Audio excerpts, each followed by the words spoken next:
Bonjour, aujourd'hui je vous propose de réviser le chapitre d'histoire sur le monde au temps de Charles Quint et de Soliman le Magnifique. Commençons par les dates importantes. En 1492, Christophe Colomb découvre l'Amérique. En 1499, le navigateur portugais Vasco de Gama arrive en Inde.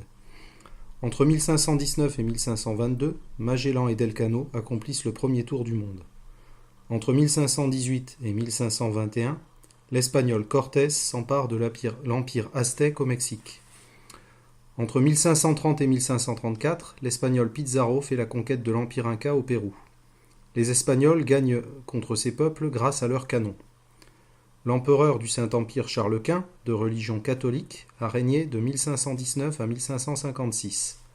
Le sultan Soliman le Magnifique, de religion musulmane, a régné sur l'Empire ottoman de 1520 à 1566.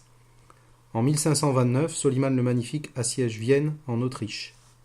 En 1571, les chrétiens remportent la bataille navale de Lépante contre les Ottomans. Les conquistadors, espagnols et portugais, s'emparent de l'Amérique au XVIe siècle et y fondent des colonies. Les Espagnols fondent des colonies au Mexique et au Pérou, dont ils exploitent les mines d'or et d'argent. Les peuples amérindiens sont réduits en esclavage.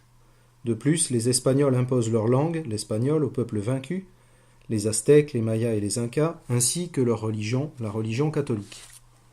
Le Brésil, découvert par Cabral en 1500, est conquis et colonisé par les Portugais qui y exploitent des bois tropicaux.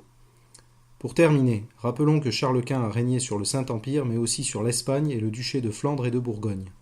Les conquistadors, comme Cortés et Pizarro, ont conquis pour lui le Mexique et le Pérou en Amérique. Soliman le Magnifique a pour sa part rattaché à l'Empire ottoman qui comprenait la Turquie, la Grèce, la Syrie et l'Égypte, les pays du Maghreb en Afrique du Nord, l'Irak et la Hongrie en Europe.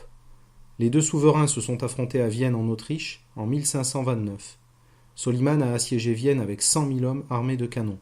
Mais les soldats de Charles Quint, qui n'étaient que 20 000, ont réussi à repousser l'armée du sultan turc.